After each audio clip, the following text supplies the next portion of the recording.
In this passage this morning, Jesus heals Simon Peter's mother-in-law and many other sick people. This shows us that truly Jesus cares about people's pain, no? Not just their spiritual needs, but also their physical and emotional struggles. He is close to the suffering and responds with compassion. Si Jesus kanunay, no? Labi na diya sa to ang mga suffering, not only physical but emotional, no? Emotional. He always respond to us with compassion, no? Kanunay siya maluluyon kanato. Early in the morning or the next morning, while it was still dark, Jesus goes to a quiet place to pray. This is a very important, no? Even though many people needed him, Jesus made time to talk with the Father. It reminds us that prayer gives strength and direction, especially when life is busy and demanding. No? Ilabi na kanatong tanan, no? Nga mga alagad diha ni Kristo. It is very important to us, no, to talk with God. Always talk with God. No? Even Jesus, no, early in the morning prayed as we also need it. No? Ato kining gikinahanglan hilabi na sa paggiya diha kanato matag adlaw. Hilabi na kitang tanan, no, aduna kitay manag lahi nga obligasyon, no? Aside nga sa pagpangalagad, aduna usab kitay tagsa-tagsa ka mga buluhaton, no? Labi na diha sa tuang pamilya. Prayer is the best, no? Nga atong buhaton before sa tanan, no? Diha sa buntag, no? Before ta mag-start sa tuang mga tagsa-tagsa ka buluhaton. When the disciples looked for Jesus, they said everyone was searching for him.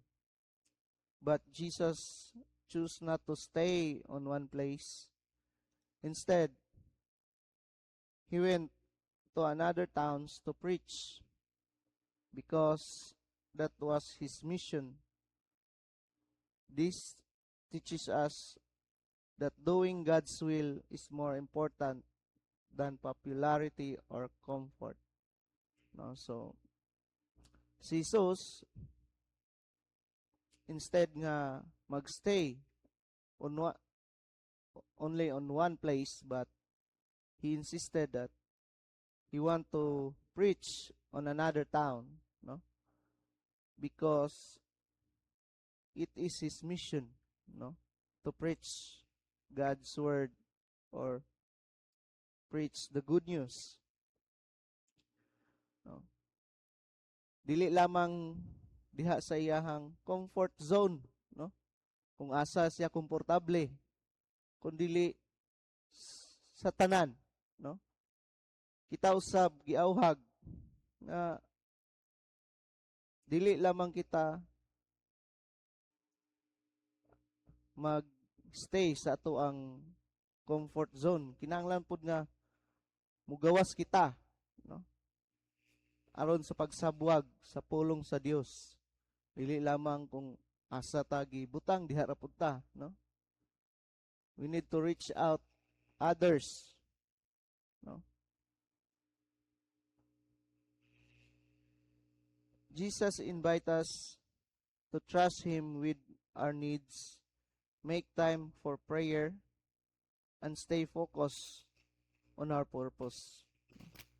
Si Ginoong Kristo miawhag kanato, no? Nga kinahanglan nato siya, no? Kinahanglan nato nga musalig diha kaniya, makighinabi kita kaniya pinaagi sa pagampo, no? O focus kita sa atoang purpose, no? Sa atoang mga buluhaton, no? Nga gitagana kaniya kanato.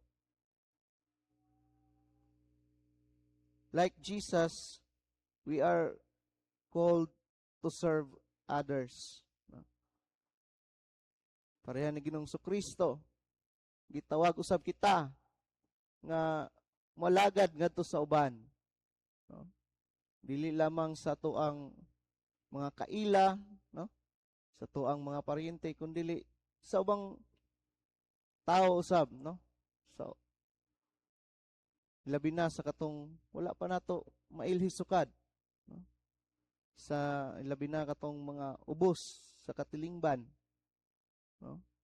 Mura ba gini kayo ang lisod, no? Ang pag-alagad, no?